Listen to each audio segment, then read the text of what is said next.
Mesdames et messieurs les pasteurs, séminaristes et fidèles, bienvenue à cette conférence en ligne de Shincheonji ayant pour thème le témoignage sur la prophétie et l'accomplissement de l'Apocalypse, la nouvelle alliance de Dieu. Je suis Kevin et je serai le présentateur aujourd'hui. Tout d'abord, je tiens à remercier tous ceux qui sont venus à cette conférence en ligne de Shincheonji aujourd'hui. En ce jour, la conférence en ligne ayant pour thème le témoignage sur la prophétie et l'accomplissement de l'Apocalypse, la nouvelle alliance de Dieu, est diffusée dans le monde entier en plusieurs langues. Je souhaite la bienvenue à tous ceux qui y participent partout dans le monde. Cette conférence est une très bonne occasion de recevoir le témoignage, non seulement des prophéties de l'Apocalypse, qui contiennent la conclusion de la Bible, mais aussi les paroles concernant la réalité qui s'est accomplie. J'espère que tous ceux qui y assistent recevront une grande grâce et réaliseront. Nous allons d'abord prier, puis nous commencerons la conférence. Prions avec le même cœur. Dieu notre Père, qui est vraiment saint, nous vous remercions sincèrement pour cette grande grâce de nous avoir permis d'organiser aujourd'hui cette conférence en ligne de Shincheonji ayant pour thème le témoignage sur la prophétie et l'accomplissement de l'Apocalypse, la nouvelle alliance de Dieu dans le monde entier et d'être avec nous. C'est Dieu que toute l'humanité attend avec impatience. Nous avons été conduits à cet endroit par diverses choses aujourd'hui. Mais je crois que nous voulions tous connaître Dieu et nous sommes réunis de cette manière pour entendre le témoignage de l'Apocalypse, la parole de Dieu. Ouvrez notre cœur, nos yeux et nos oreilles et aidez-nous afin qu'à travers ce temps, nous puissions pleinement écouter et réaliser l'Apocalypse de Jean qui contient la conclusion et l'accomplissement que Dieu a promis dans la Bible. Aujourd'hui, c'est la première conférence. Nous allons recevoir le témoignage sur l'Apocalypse au cours d'environ 20 conférences. S'il vous plaît, aidez-nous à ne pas abandonner en cours de route et aidez tout le monde à finir jusqu'au bout afin que personne ne manque cette précieuse parole. Soyez avec le président Man Hee-lee qui témoigne de la parole et donnez-lui la sagesse de la Bible afin que tout le monde puisse réaliser à travers le témoignage du Saint-Esprit. Nous croyons que Dieu nous guidera dans toutes choses et nous avons ainsi prié dans le nom de notre Seigneur Jésus. Amen. Nous tenons à informer que cette conférence en ligne se déroule dans le strict respect des règles de prévention et de distanciation sociale. Laissez-moi vous parler de la suite du programme. Même dans le monde, quand les gens se rencontrent, ils se saluent et se présentent. Alors, qui va prêcher la parole d'aujourd'hui? Nous avons préparé une vidéo pour présenter le président de l'église Shincheonji, Man Hee-lee, qui délivrera la parole d'aujourd'hui. Il est le messager de Jésus, promis dans l'Apocalypse, et qui continue son voyage en tant que messager de la paix dans le village global. Regardons la vidéo ensemble. Jésus, en choisissant cette personne, m'a fait voir tout ce qui a été accompli d'Apocalypse 1 à 22 et m'a envoyé pour dire aux églises ce que j'ai vu et entendu.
C'est maintenant le moment le plus important, aujourd'hui, le temps d'écouter la parole de vie. Ce n'est pas la première fois que l'église Shincheonji organise une conférence sur le thème de l'Apocalypse. Comme vous avez pu le voir dans la vidéo, depuis 1984, lorsque l'église Shincheonji a été fondée, le président a fait le tour du pays et a organisé des conférences sur la parole de l'Apocalypse. En particulier en 2019, la conférence pour vérifier le second avènement et la moisson a eu lieu dans le monde entier. Et à chaque fois que la parole de l'Apocalypse a été proclamée, des milliers de croyants se sont présentés devant la promesse de Dieu. Cette année, nous sommes venus à vous, en ligne, tout spécialement. Aujourd'hui, je voudrais vous présenter Man Hee Lee, président de Shincheonji, Église de Jésus, Temple du Tabernacle du Témoignage, qui vous parlera des prophéties de l'Apocalypse et de leur accomplissement. Le président, qui a vécu pour Dieu et Jésus toute sa vie, n'a jamais été un croyant avec une façon de penser et un état d'esprit ordinaire. Il a commencé sa foi sous la direction des étoiles et a parfois risqué sa vie pour construire l'église Shincheonji avec la parole de Dieu depuis 38 ans. De plus, comme indiqué dans la Bible, l'église Shincheonji a pu être établie sans aucun ajout ni retrait, car c'est le messager que Jésus a choisi dans Apocalypse 22, 16. Comme Jésus qui a proclamé la paix sur cette terre il y a 2000 ans et prêché la révélation de l'Ancien Testament, il a travaillé en tant qu'activiste pour la paix mondiale. Le président de l'église, Shincheonji, est le représentant de Heavenly Culture, World Peace, Restoration of Light et a fait le tour du monde plus de 30 fois, délivrant et réalisant la réponse de la paix donnée par le ciel. Le président qui témoignera des paroles d'Apocalypse 1 aujourd'hui est la seule personne qui peut témoigner de l'Apocalypse sur terre avec la plus grande certitude et sans ajouter ni retrancher. C'est possible parce qu'il a appris de Jésus en qui vous croyez et vers lequel vous vous tournez, et non dans une école de théologie ou d'une personne. Par-dessus tout, le président est un croyant qui désire le royaume des cieux, tout comme vous. Le président a toujours dit, le royaume des cieux est un endroit où nous n'allons pas seuls, nous y allons ensemble. Et il a demandé qu'on lui dise si cette parole prêchée à Shincheonji est fausse. Je crois que le président qui prêche la parole avec une telle assurance est vraiment le vrai pasteur de Dieu. Et le pasteur promis que Jésus a envoyé pour les églises. Le chapitre 1 de l'Apocalypse que le président prêchera aujourd'hui est le chapitre qui résume les points principaux et la conclusion de tous les chapitres de l'Apocalypse et le chapitre où commencent les événements de l'Apocalypse. Je vous prie que vous passiez un moment plein de grâce alors que vous mettez les paroles de l'Apocalypse verset par verset dans votre cœur, à la hâte et avec espoir. Nous allons donc accueillir le messager porte-parole de Jésus, le président Man Hee Lee de l'église Shincheonji. Veuillez applaudir. Chefs religieux du monde entier, bonjour, je suis ravi de vous rencontrer. Je suis Man Hee Lee, un chrétien vivant en Corée du Sud. Je me tiens ici aujourd'hui pour vous attester ce que j'ai vu et entendu. Il y a les 12 chefs de tribu avec moi et par conséquent, j'aimerais vous faire connaître tous les chapitres de l'Apocalypse avec les 12 chefs de tribu.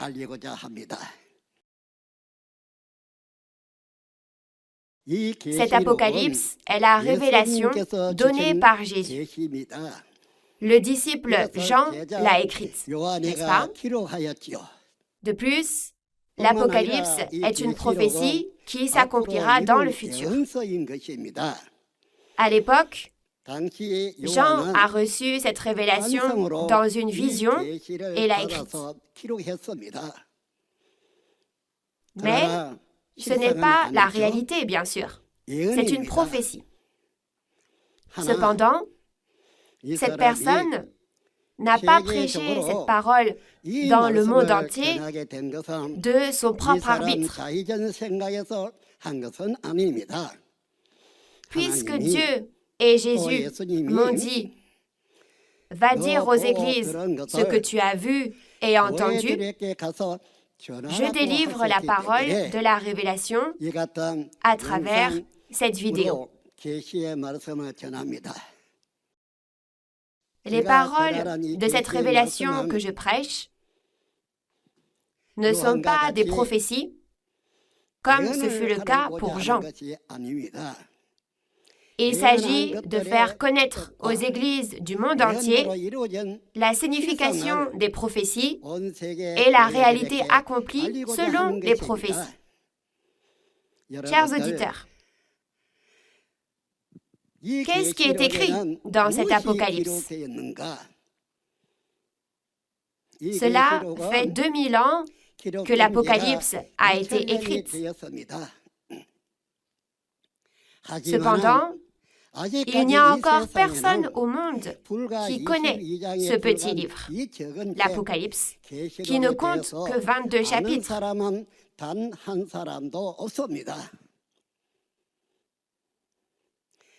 Cet Apocalypse, cette prophétie, s'est accomplie dans ce village planétaire aujourd'hui. Je veux donc vous faire connaître ce que j'ai vu et entendu. Écoutez, et si vous trouvez des erreurs ou que c'est difficile à comprendre, veuillez nous contacter et nous répondrons à vos questions. Je voudrais me présenter brièvement avant de continuer. Je suis un agriculteur qui cultive la terre dans une ferme rurale. Je n'avais pas vécu de vie de foi, mais comment en suis-je venu à croire? Et aussi, vous vous demandez peut-être, comment en suis-je venu à voir l'accomplissement de l'Apocalypse? Après avoir été démobilisé de l'armée, j'ai travaillé dans une ferme à la campagne.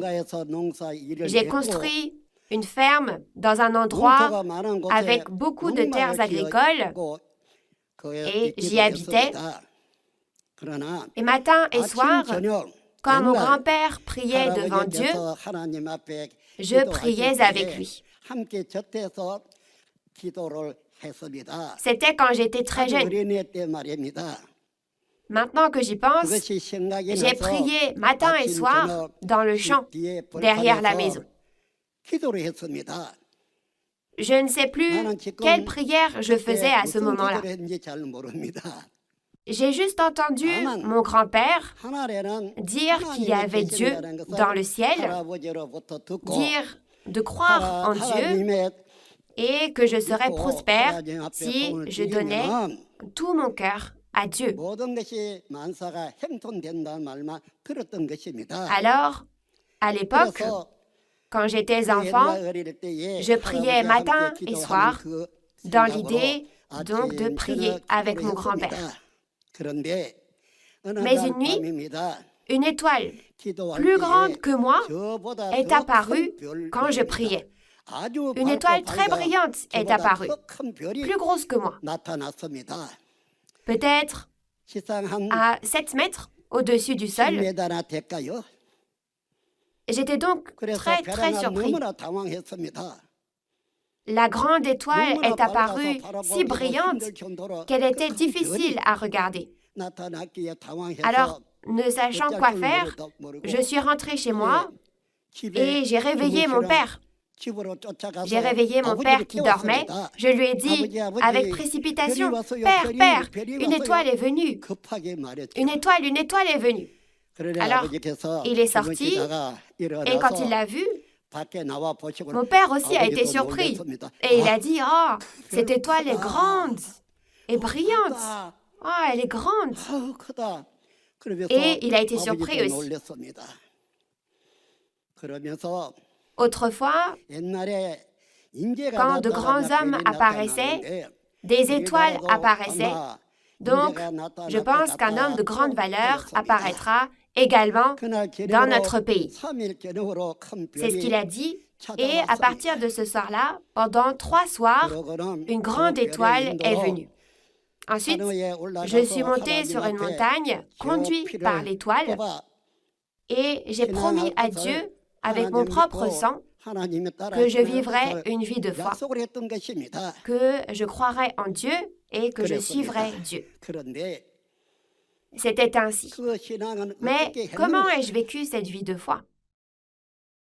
Contrairement au fait d'avoir été exilé sur l'île de Patmos et d'avoir vu la révélation de Jésus dans une vision, j'ai vu les réalités, l'accomplissement physique de cet apocalypse, d'Apocalypse 1 à 22.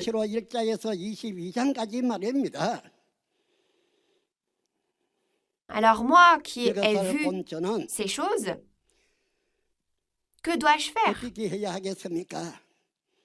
Je suis un homme ignorant qui ne connaît que les travaux agricoles à la campagne. Je ne suis pas pasteur. Je n'ai pas non plus fait d'école de théologie. Et je n'ai jamais été évangélisé par personne. Que doit faire une telle personne maintenant? Je n'arrivais pas à mettre des mots sur tout ce que j'avais vu et entendu. Parfois, je suis allée à Dieu et j'ai vu, entendu et appris. Et parfois, j'ai entendu de Jésus. Cependant, ce n'est pas le problème. On m'a dit d'aller témoigner aux églises de ce que j'ai vu et entendu, mais il y a tant d'églises et de pasteurs dans ce village global. Comment puis-je leur dire à tous? J'ai fait plusieurs fois le tour du monde pour le travail de paix mondiale et de restauration de la paix dans le village global. Je suis allée dans tous les pays et j'ai organisé le mouvement pour la paix. Pour dire de réaliser la cessation des guerres dans le village global et la restauration de la paix ensemble. J'ai fait 31 fois le tour du monde comme ça. Mais je ne pouvais pas prêcher cette parole de la révélation. C'est pourquoi les gens qui m'ont rencontré, y compris tous les présidents, si vous me demandez si je leur ai parlé de la Bible, je vous dirai que non. Je ne pouvais pas. Ils ne comprendraient pas et ne croiraient pas, même si je leur disais. Alors, je n'en ai pas parlé. J'ai fait seulement le travail de paix. Je l'ai fait en me rendant dans tous les pays du monde. Cependant, je voulais dire cela à tous nos chers chefs religieux dans le village global, parce que cet homme a été choisi par Jésus et qu'il lui a montré ces choses et qu'il lui a dit « Maintenant, va en témoigner aux églises » et parce que ce serait un péché si je ne le faisais pas. Alors, quelle est la méthode? Il y a moi et les 12 chefs de tribu. À travers ces personnes, nous voulons apporter ces choses au monde à travers des supports audiovisuels. Et en les diffusant partout dans le monde, nous voulons dire aux chefs religieux de chaque dénomination d'écouter ce que je prêche. Je ferai le chapitre 1 de l'Apocalypse et les 12 chefs de tribu feront un chapitre à la fois et finiront jusqu'au chapitre 22. Ce témoignage n'a pas été vu dans une vision, comme Jean, le disciple de Jésus, mais c'est voir et témoigner des réalités de la prophétie qui a été vue en vision, s'est faite chair et est apparue dans la réalité.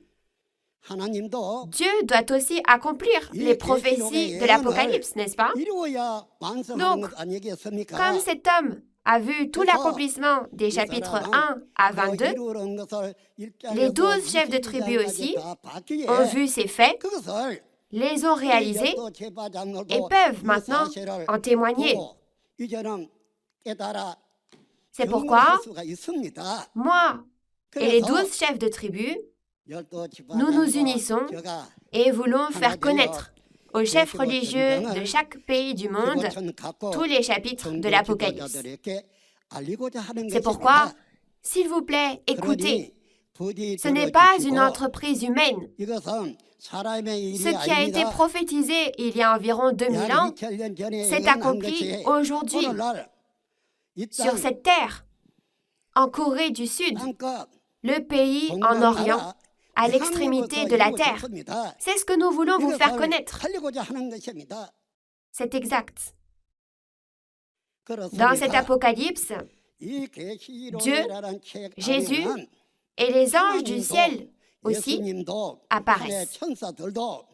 Non seulement cela, mais le groupe du dragon, l'organisation du mal, leurs organisations aussi, tous apparaissent. Et il y a aussi ceux qui trahissent. De plus, il y a des choses que Dieu crée selon la prophétie écrite. Il y a aussi une guerre conflictuelle entre l'armée de Dieu et l'armée de Satan. C'est exact. Ce seul livre met un point final au monde de l'humanité. Les prophéties et les prophètes, depuis l'époque d'Adam jusqu'à nos jours, prennent fin aujourd'hui au temps de cet apocalypse. Avec l'accomplissement de l'apocalypse, le dessein de Dieu s'achève et tous nos espoirs s'accomplissent.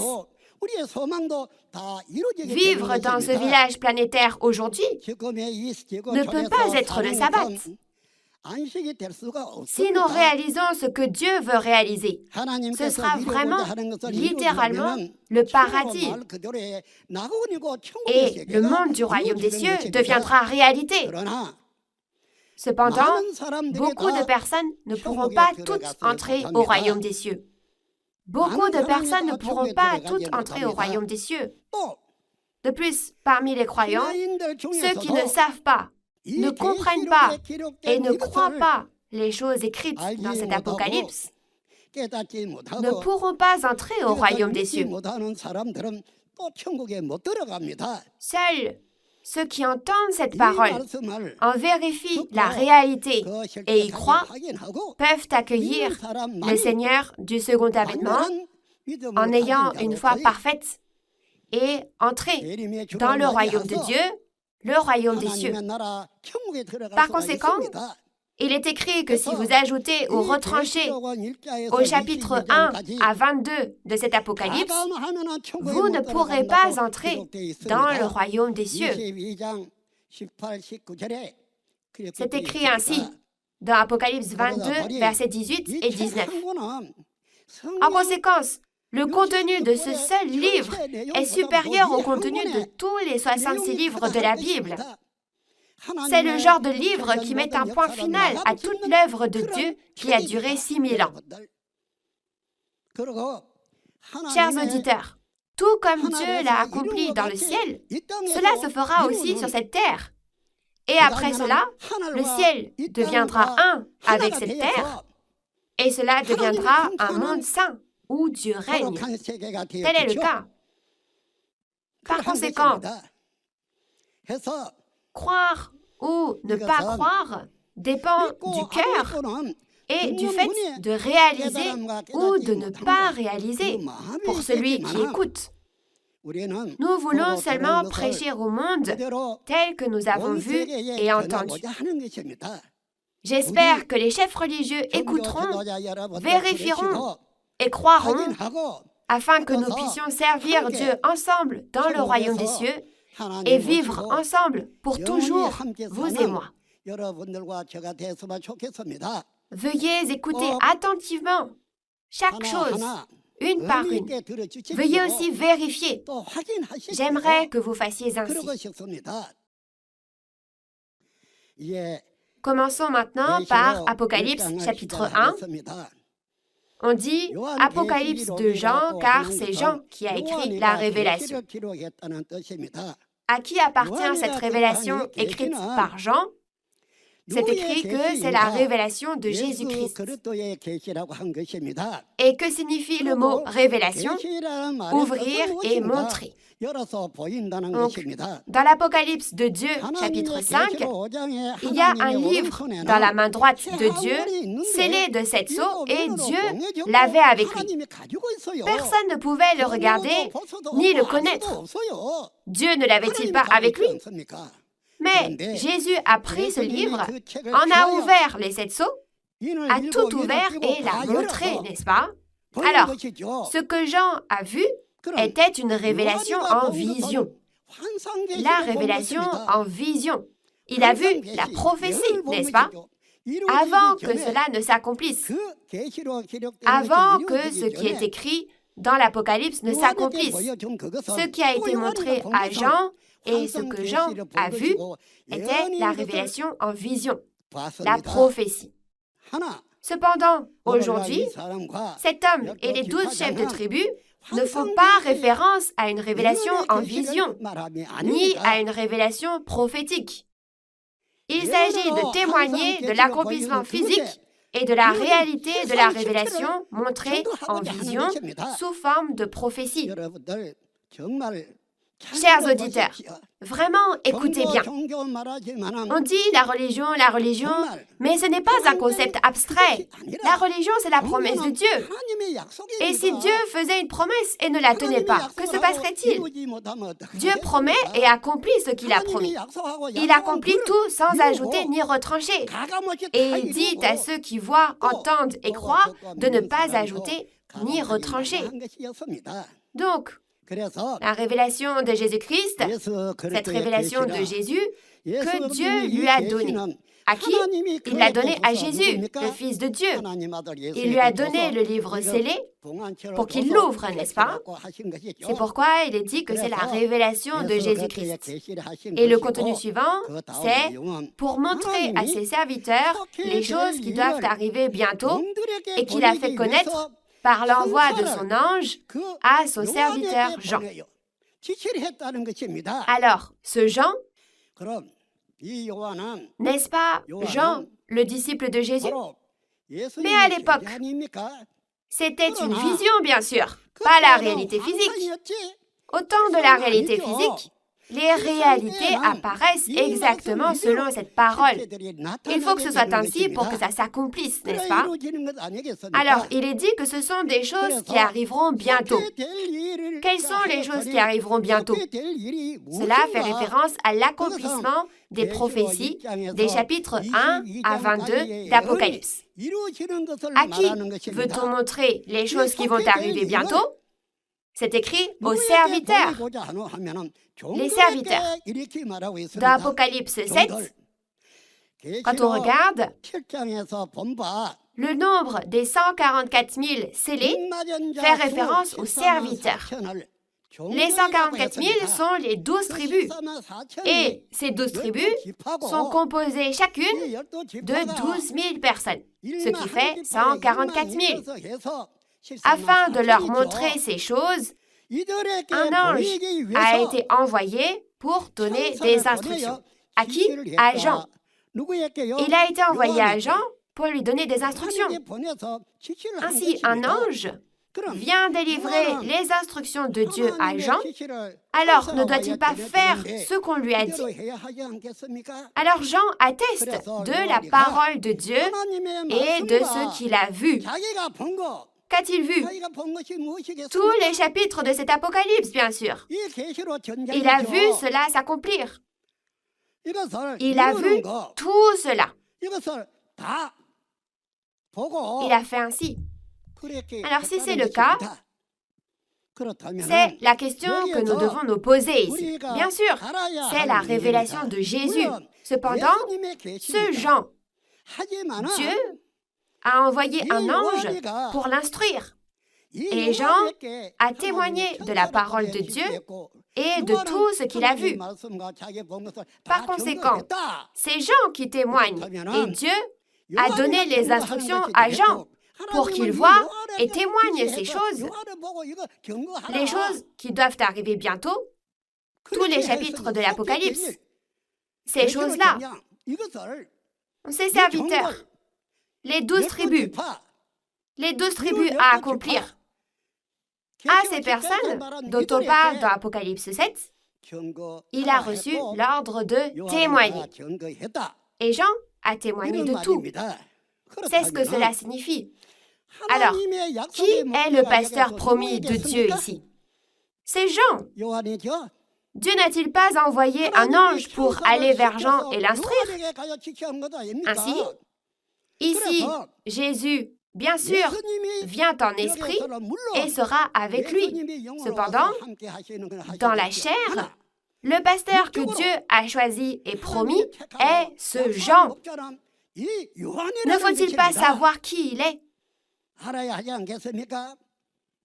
S'il semble que quelqu'un donne quelque chose à son serviteur et lui dit de le donner à quelqu'un, cette personne le recevra de quelqu'un. Les instructions viennent de Dieu, n'est-ce pas? De cette façon, il a donné des instructions à cet homme nommé Jean. Et Jean a accompli tout ce qu'il avait été chargé de faire avec la parole de Dieu. Quelle est la parole de Dieu? La parole révélée écrite est la parole de Dieu, jusqu'au chapitre 22 de l'Apocalypse, n'est-ce pas? Et il leur a aussi prêché la parole de Dieu et tout ce qu'il a vu. N'est-ce pas?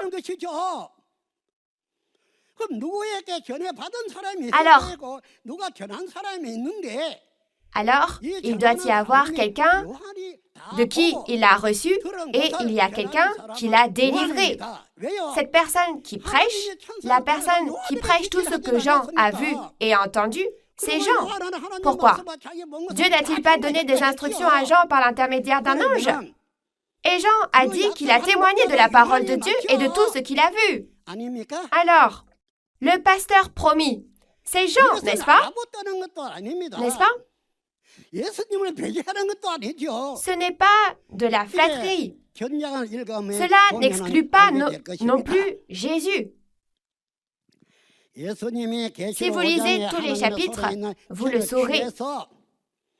Dans Apocalypse 5, Jésus a pris le livre qui était dans la main de Dieu et a ouvert les 7 sceaux pour l'accomplir. Qui a vu l'accomplissement des chapitres 1 à 22? C'est Jean. C'est Jean. Donc, celui qui témoigne est ce Jean. Alors, vous connaissez Osée 12, verset 11. Il est dit que Dieu a donné des paraboles en utilisant les prophètes en paraboles. Alors, il a donné des paraboles en prenant Jean de l'Ancien Temps en parabole. Cependant, lors de l'accomplissement, ce n'est pas ce Jean-là, bien sûr. Jean est déjà mort. Où est-il? Il n'est plus là.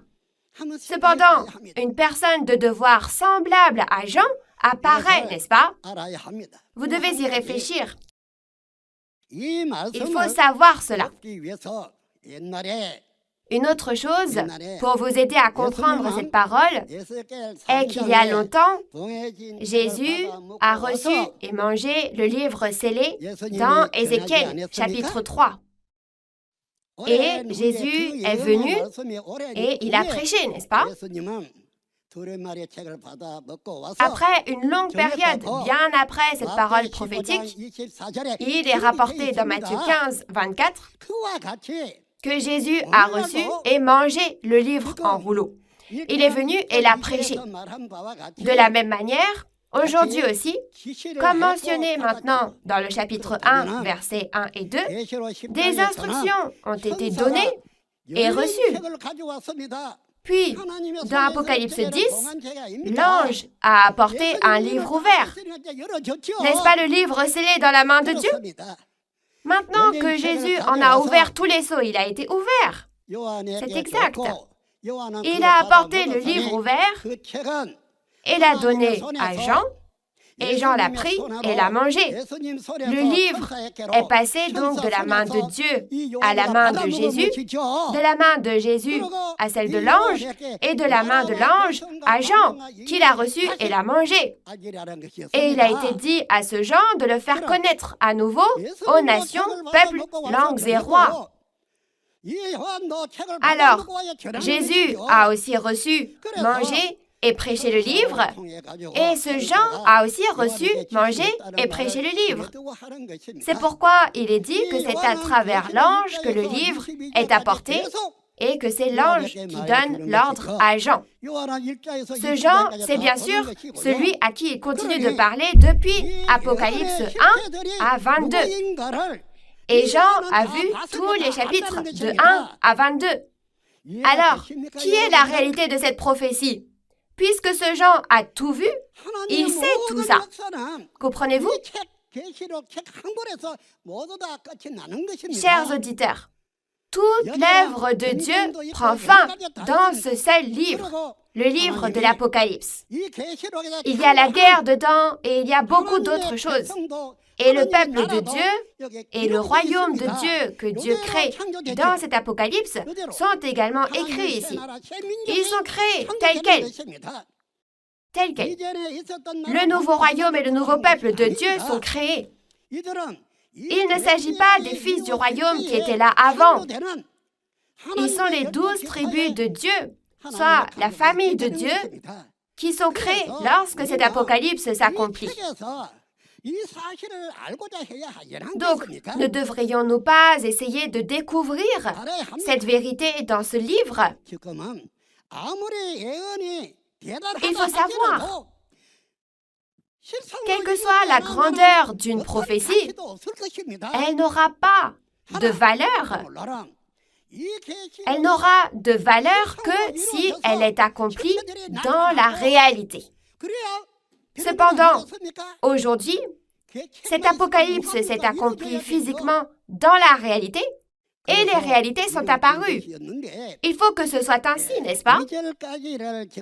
À quoi ça sert qu'il y ait juste un livre? Il faut que ça s'accomplisse, bien sûr. C'est pourquoi cela a été accompli.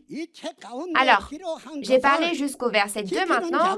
Et quand on regarde au verset 3, il est dit « Heureux celui qui lit et ceux qui entendent les paroles de la prophétie et qui gardent les choses qui y sont écrites. » Peu importe combien vous écoutez, peu importe à quel point vous avez bien témoigné, si celui qui témoigne ne garde pas, ça ne marchera pas. Et si celui qui a reçu et entendu les témoignages ne garde pas ces paroles écrites, cela n'a aucune valeur. C'est pourquoi, que ce soit ceux qui témoignent ou ceux qui entendent le témoignage, ils doivent croire et garder les choses écrites dans ce livre de la Révélation, des chapitres 1 à 22, n'est-ce pas? C'est ce que Dieu a dit, chers auditeurs. Vous devez savoir. Par conséquent, cette prophétie ne doit pas exister pour toujours en tant que prophétie, mais être accomplie. Pourquoi? Dans Jean 19, 30, il est dit que Jésus a tout accompli. Qu'a-t-il accompli entièrement? Toutes les prophéties de l'Ancien Testament ont été accomplies. Tout a été accompli. Toutes les prophéties se sont accomplies. C'est pourquoi il a dit que tout est accompli. Cet apocalypse ne dit-elle pas aussi que toutes ces choses qui ont été écrites doivent apparaître? Et il faudra tout accomplir pour que tout soit accompli, n'est-ce pas? Le fait que cet apocalypse a également été accompli signifie que tout a déjà été fait dans le monde spirituel. Donc, dans le chapitre 21:6, il est dit que tout a été accompli. Ainsi, la recréation consiste à accomplir sur la terre comme au ciel ce que Dieu a déjà accompli dans le monde spirituel. Tel est le cas. Donc, tout est accompli. Ces choses ont déjà été accomplies avant d'être accomplies sur terre. C'est exact. Ainsi, cela s'accomplit sur la terre comme au ciel. Ces paroles s'accomplissent sur terre comme au ciel.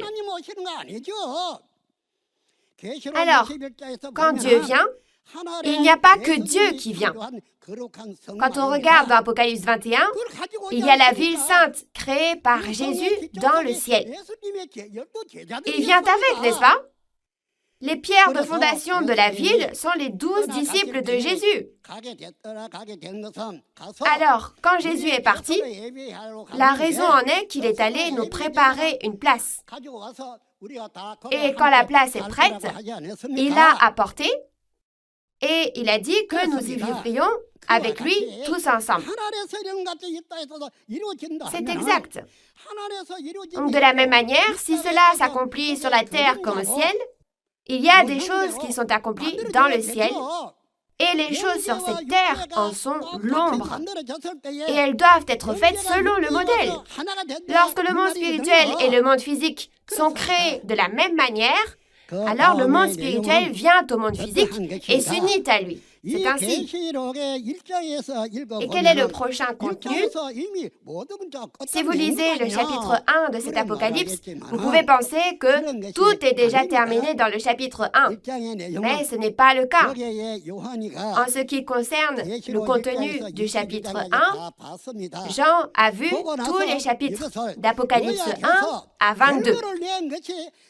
Après avoir vu cela, il a résumé cela et a donné une conclusion.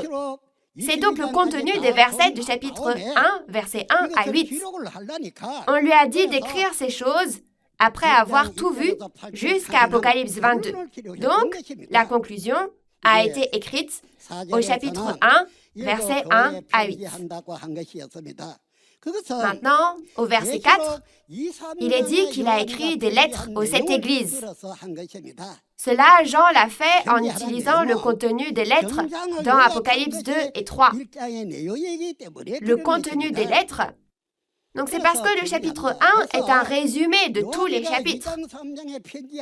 Alors, ce n'est pas parce que Jean a écrit des lettres que ce qu'il a écrit dans les chapitres 2 et 3 était adressé aux 7 églises d'Asie. Aujourd'hui, au temps du second avènement, Jésus a fait 7 messagers.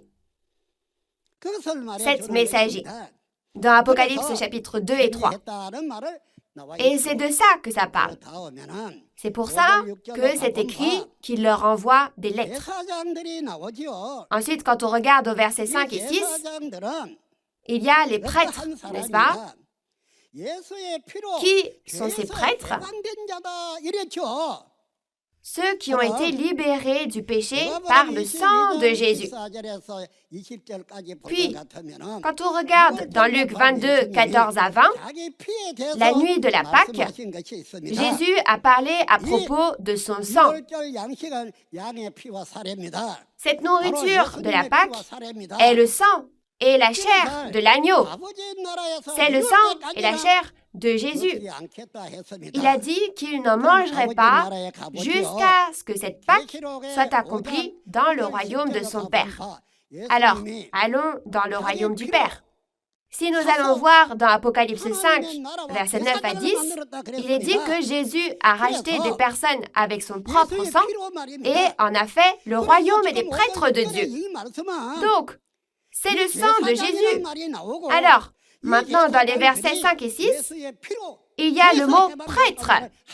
Et il est dit que ces prêtres ont été libérés du péché par le sang de Jésus. Chers auditeurs, ceci est un résumé après avoir vu l'ensemble. Et c'est écrit ainsi parce que c'est la conclusion. Alors ensuite, si nous allons au verset 7, Jésus n'est-il pas parti monter sur les nuées quand il est parti? Qu'est-ce que l'ange a dit alors? Quand Jésus est parti, quand les nuages l'ont couvert pour qu'il ne puisse pas être vu, ce Jésus que vous voyez ainsi reviendra comme vous l'avez vu. Alors, peut-on le voir ou ne peut-on pas le voir? Parce que les nuées le cachent, la réalité est invisible à l'œil nu, bien sûr. Oui, il a dit qu'il viendrait comme on l'a vu, mais si vous regardez les paroles du verset 7, c'est écrit que même ceux qui l'ont percé le verront, Jésus. C'est écrit ainsi.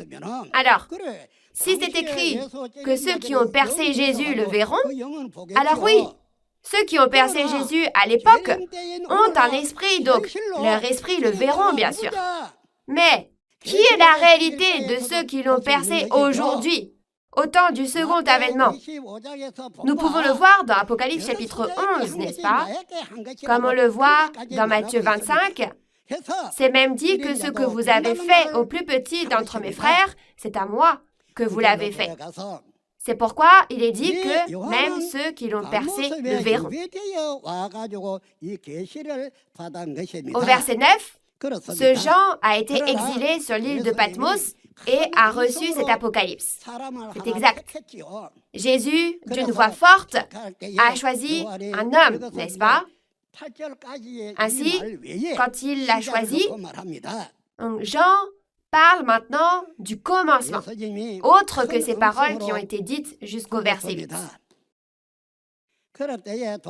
Jésus a parlé d'une voix forte. Et à ce moment-là, je me suis retournée et j'ai vu Jésus marcher entre les 7 chandeliers d'or, tenant les 7 étoiles dans sa main. Alors, les 7 chandeliers d'or sont 7 chandeliers d'or, mais surtout, il y a 7 étoiles dans sa main. Ces 7 étoiles ont-elles la taille d'un haricot? Chers auditeurs, il y a beaucoup de choses plus grandes que la Terre. Donc, nous devons réfléchir au fait qu'il ait 7 étoiles. Ce sont 7 esprits et ce sont 7 personnes, n'est-ce pas? Il a ceci dans sa main. Avec ces 7 étoiles, il allait et venait entre les 7 chandeliers d'or. Mais cette apparence n'était pas celle qu'il avait lorsqu'il était sur cette terre. La tête, le visage, les jambes, les bras, c'était une apparence extraordinaire. Pour une personne avec un corps physique, une telle apparence n'existe pas. C'est un corps spirituel, n'est-ce pas? Ce n'est pas l'apparence de Jésus quand il était sur cette terre. Il est maintenant devenu un corps spirituel. C'était l'apparence extraordinaire d'un corps spirituel. Cette personne n'a pas seulement vu ça. C'est un homme qui a aussi entendu la parole de Jésus et vu son apparence. Celui qui a entendu la parole de Dieu et a vu l'apparence de Dieu. Mais quand il a vu ce Jésus, il a eu tellement peur qu'il est devenu comme mort. Il était prostré, face contre terre. Alors, Jésus l'a fait se lever, ce Jean. Il l'a fait se tenir debout et a mis sa main sur son front et s'est lui-même présenté. Je suis mort il y a longtemps, j'étais mort et je suis vivant. Et il dit aussi qu'il tient même les clés de la mort et du séjour des morts. Et les paroles du verset 19 disent « Écris donc les choses que tu as vues et celles qui sont, et celles qui doivent arriver après elles. » Mais quels sont les 7 chandeliers d'or que tu as vus et qui sont les 7 messagers? Au verset 19, il est dit que les 7 messagers sont un mystère. Un mystère. Mais après avoir dit que c'est un mystère, il explique au verset 20 ce chandelier d'or et ses 7 messagers.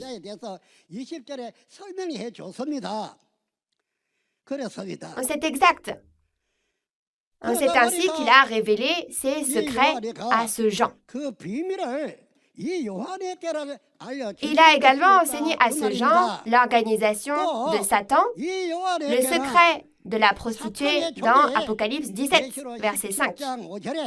De plus, le secret de la septième et dernière trompette dans Apocalypse 10, verset 7, a également été enseigné à Jean. Donc si tel est le cas, alors Dieu a tout révélé à ce Jean choisi. Alors, cela me rappelle Amos 3, verset 7. Dieu n'a-t-il pas dit qu'il ne fait rien sans avoir révélé ses secrets à son messager? C'est pourquoi il a enseigné à Jean les secrets du groupe de Satan, la prostituée, et les 7 têtes et les 10 cornes de la prostituée que personne dans ce monde ne connaît. N'est-ce pas un grand secret?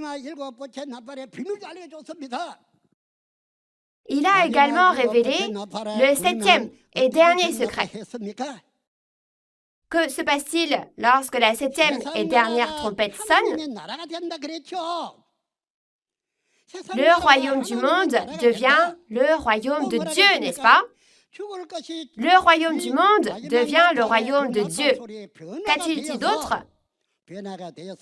N'est-il pas dit que la mort, qu'à cette dernière trompette, au son de cette trompette, nous serons changés, de sorte que le mortel ne mourra plus, que le corruptible deviendra incorruptible, et que la mort sera engloutie par la vie? Ainsi, en ce qui concerne cette dernière trompette, si nous regardons Apocalypse 8, 7 trompettes apparaissent, et elles sonnent toutes une par une. Puis il reste une dernière trompette. Quand cette dernière trompette sonne, le royaume du monde devient le royaume de Dieu. Il est dit que le mortel ne meurt plus, que le corruptible ne se corrompt plus, mais change et devient ainsi. Même ainsi, vous ne voulez pas connaître l'Apocalypse? Pensez-vous que vous n'avez pas besoin de savoir? Ces 6000 ans de travail sont liés à cette seule Apocalypse. Et si l'on ne connaît pas cette Apocalypse, on ne peut pas aller au royaume des cieux. Où ira-t-on alors? Ce genre de secret. Donc, le mystère des 7 messagers, le mystère de la bête à 7 têtes et 10 cornes, et le mystère de la dernière trompette, ont tous été dits à cette personne, Jean. On lui a montré tous ces événements et on lui a fait connaître tous ses secrets. Alors, chers auditeurs, il faut recevoir le témoignage de l'Apocalypse à travers la personne à qui Dieu a fait connaître même ses secrets et a montré les événements de tous les chapitres afin de recevoir un témoignage correct, n'est-ce pas? Pasteurs du monde entier, réfléchissez-y. Vous devriez vous poser la question, ai-je vraiment compris cet apocalypse? Ai-je vu les choses qui se sont accomplies? Posez-vous la question. Ne devrions-nous pas faire ainsi? Ne soyons pas des personnes lâches. Même si vous trompez Dieu, Dieu ne se fait pas avoir. Il ne faut pas non plus prétendre savoir alors qu'on ne sait pas. Comprenez-vous donc pourquoi cette personne veut s'unir aux 12 chefs de tribu et faire connaître cette vérité aux chefs religieux dans chaque pays du monde? Il y a l'enfer et le royaume des cieux dans cet apocalypse, ainsi que la mort et la vie. On ne peut pas réaliser notre seul espoir sans suivre cette parole. C'est la raison pour laquelle, chers auditeurs, c'est vraiment quelque chose que vous devez écouter maintenant. Ce seul livre, que nous menions ou non une vie de foi, nous devons maintenant connaître ce livre. Nous devons digérer ce livre. Dans Apocalypse 10, L'ange a apporté ce livre ouvert par Jésus et l'a donné à Jean. À l'origine, ce livre était dans la main de Dieu et il a été écrit par Dieu.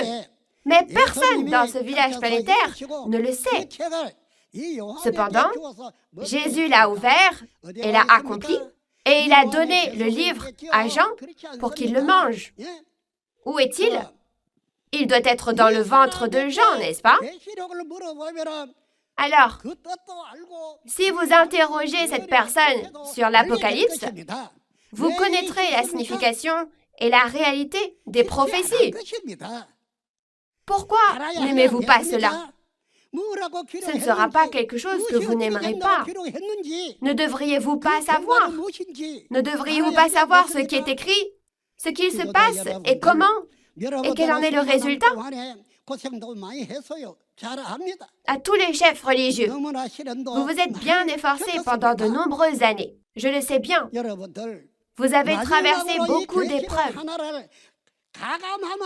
Chers auditeurs, pour finir, comment pensez-vous aller au royaume des cieux alors qu'il est dit que l'on ne peut pas aller au royaume des cieux si l'on ajoute ou retranche à cet apocalypse? Ce ne sont pas les paroles de cette personne, c'est la parole de Dieu et de Jésus.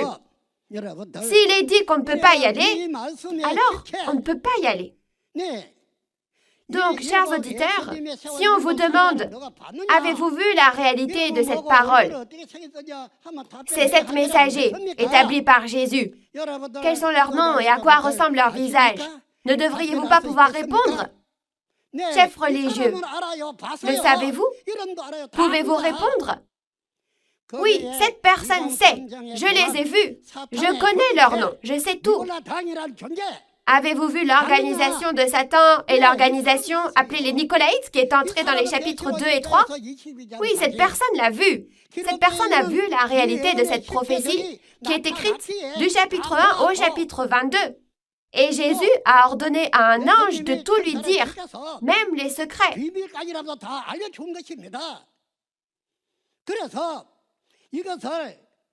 Et nous avons donc eu le désir de le faire connaître à tous les chefs religieux du monde. C'est pourquoi nous avons fixé une date et avons prêché ces choses. Donc, vous devriez prendre un cahier, un enregistreur et écouter. Chacun des 12 chefs de tribu fera de son mieux pour enseigner le chapitre de l'Apocalypse qui lui a été confié, chapitre par chapitre. La prophétie et l'accomplissement physique, comme ça. Ils vous diront tout, n'est-ce pas?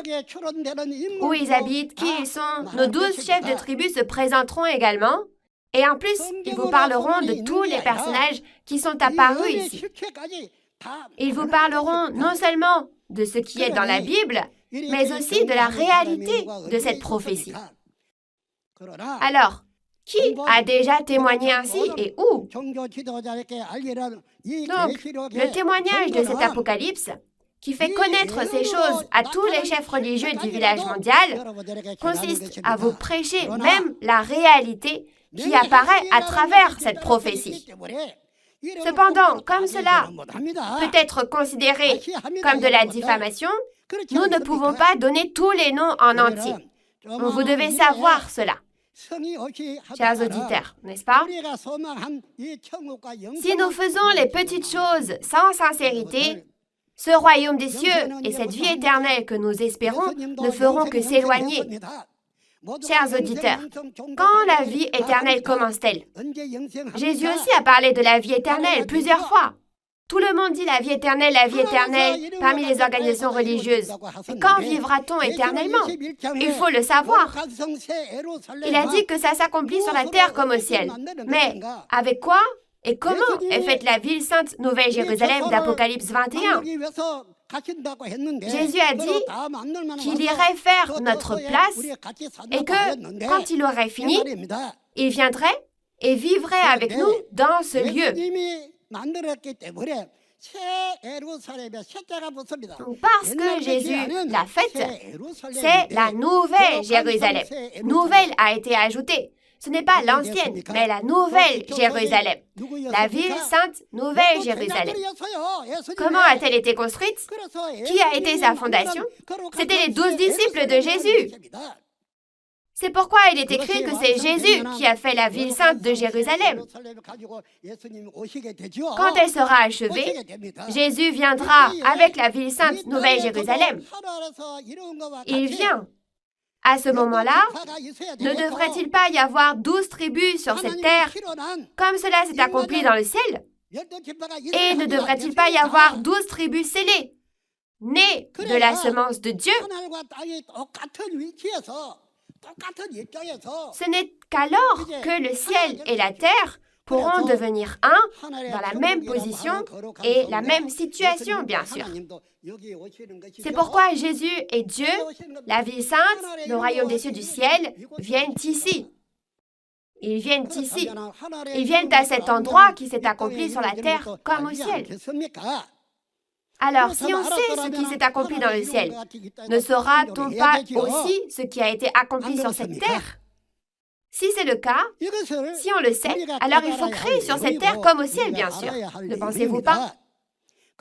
C'est ce que nous devons réaliser et c'est ce que nous devons savoir. Donc il s'agissait, sur cette terre aussi, de moissonner et de sceller, puis de créer 12 tribus. N'est-ce pas? Donc dans le ciel aussi, Jésus et ses disciples sont devenus la ville de Jérusalem. La ville de Jérusalem, elle n'est pas seulement au ciel, mais elle vient sur cette terre. Non seulement Jésus et la ville de Jérusalem viennent, mais Dieu vient aussi avec eux, bien sûr. Oui, par leur venue, la mort et la douleur disparaissent. Quand on regarde le contenu d'Apocalypse 21, 1 à 4, la douleur aussi disparaît. Non seulement ça, mais toute la création est renouvelée aussi. Toute la création aussi. Quel genre de monde y aura-t-il dans le futur maintenant? Le monde du péché disparaît et le monde saint de Dieu devient réalité. Le diable a régné jusqu'à maintenant et pendant 6000 ans, le diable a été au contrôle. Cependant, n'est-il pas écrit dans Apocalypse 19, verset 6, que Dieu règne à partir du temps de l'Apocalypse? Alors, comme Dieu est le Créateur, y a-t-il quelque chose que Dieu ne peut pas faire? Il fait toutes choses. Nous devons arrêter de vivre une foi vaine. Et il est facile de dire que c'est fini, mais si on ne le fait pas, nous devons aller dans les temps de feu et de soufre. Voulez-vous vraiment faire ça? Pourquoi devoir faire ainsi? Quel est le but de notre vie de foi? N'est-ce pas le royaume des cieux et la vie éternelle?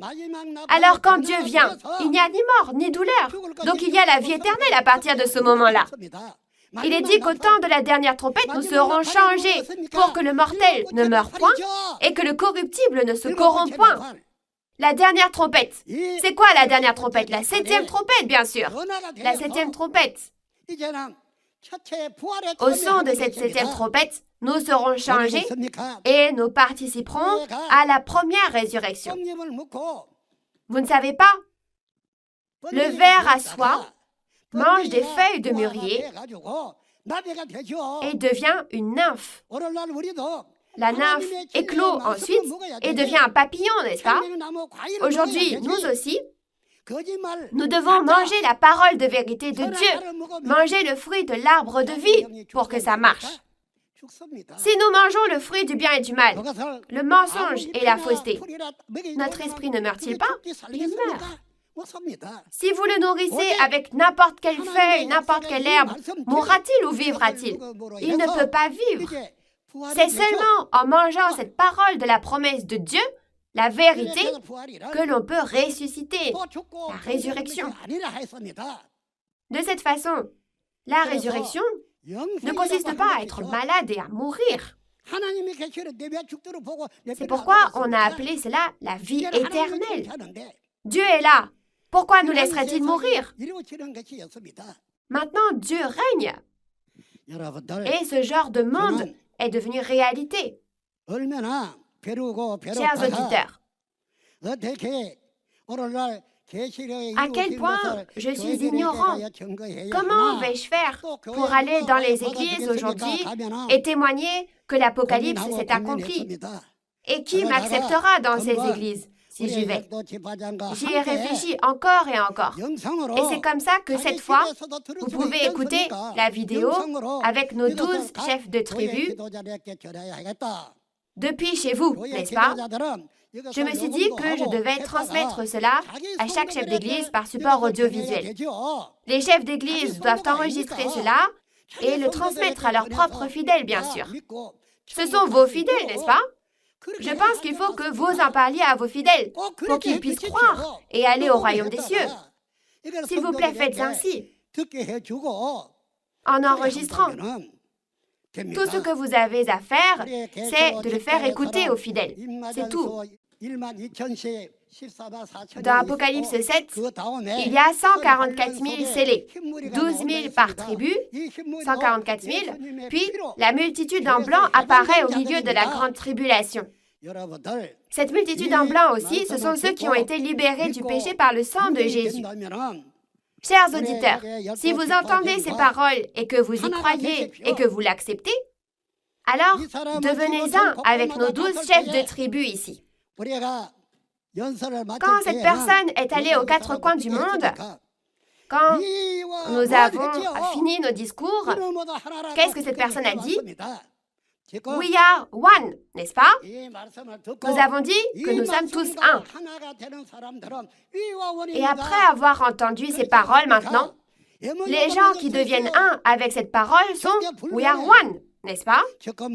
Nous pouvons signer un protocole d'accord qui ne changera jamais. Jusqu'à présent, les universités, les lycées et les écoles primaires de chaque pays ont tous signé des protocoles d'accord. Et nous avons même envoyé des manuels d'éducation à la paix. Demandez. Tous les grands pays aussi.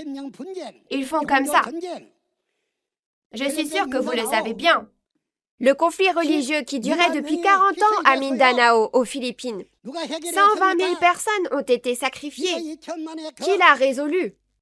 Personne n'avait pu facilement régler le conflit. Mais cet homme a conclu un traité de paix civile pour régler le conflit en une journée, en quelques heures seulement.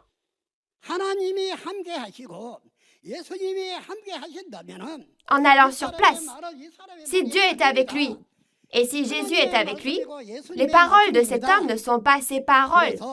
C'est la parole de Dieu et la parole de Jésus. Ainsi, en peu de temps, nous nous sommes serrés la main et nous avons conclu un accord. Et maintenant que nous avons conclu un accord, nous ne nous sommes plus jamais querellés ni injuriés. Et maintenant, savez-vous ce qu'ils ont fait? Ils ont fait fondre leurs armes dans le feu et ils en ont fait des faucilles et nous les ont apportés. Des faucilles. Vous comprenez? Comme écrit dans Ésaïe 2. De cette façon, le soleil est même venu sur ces gens. Et maintenant, nous faisons le mouvement pour la paix ensemble. De cette façon, si Dieu est avec nous, et si Jésus est avec nous, il n'y a rien d'impossible. Chers auditeurs, devenons vraiment un maintenant. Devenons tous un en Dieu et en Jésus. Et devenons tous la famille de Dieu. Et servons Dieu pour toujours. Et vivons ensemble dans le royaume de Dieu. Il n'y a pas de péché dans le royaume de Dieu. C'est la liberté. C'est vraiment le royaume des cieux. Je suis debout ici aujourd'hui en train de vous prêcher cette parole pour vous dire ceci. Chers auditeurs, assurons-nous d'enregistrer cette parole et de l'analyser point par point et de la vérifier. Et s'il vous plaît, contactez-nous. En effet, j'ai clamé quelque chose partout où je suis allée. Et je vais le clamer ici aussi. En Dieu et en Jésus, we are one. Merci. J'aimerais que nous applaudissions chaleureusement, une fois de plus, Dieu le Créateur, Jésus et le président, le pasteur Romy, qui a témoigné ces précieuses paroles. Alors, comment était-ce aujourd'hui? Ces réponses simples et claires sont satisfaisantes, n'est-ce pas? La raison pour laquelle l'église Shincheonji peut témoigner les paroles de l'Apocalypse avec une telle assurance est qu'il y a le pasteur Romi qui a maîtrisé non seulement la prophétie et l'accomplissement physique de la Nouvelle Alliance, l'Apocalypse, mais aussi dans les 4 évangiles. En outre, comme les 12 disciples de Jésus au premier avènement, les 12 chefs de tribu de l'église Shincheonji sont les meilleurs instructeurs de Shincheonji qui reçoivent l'enseignement du président, le pasteur Romi, pour transmettre la réalité de l'Apocalypse de Jean. À l'avenir, les chefs de tribu seront en charge de prêcher chacun 1 ou 2 chapitres pour cette conférence sur l'Apocalypse. Nous allons passer au temps des annonces. Comment était-ce d'entendre la parole ainsi aujourd'hui? Êtes-vous impatient de découvrir la suite? Le prochain événement aura lieu ce jeudi. Nous allons regarder le teaser pour le chapitre 2 et le chapitre 3 de l'Apocalypse. Jésus a donné aux vainqueurs la nourriture de la vie éternelle et il a dit que Dieu, Jésus et le royaume des cieux seront avec le vainqueur. Et si vous regardez dans Apocalypse 21, verset 7, il est également dit que le vainqueur est le Fils de Dieu. Par conséquent, afin de rencontrer Dieu et Jésus lorsque l'Apocalypse sera accompli, vous devez rencontrer le vainqueur, le pasteur promis, qui est avec Dieu, Jésus, et le royaume des cieux.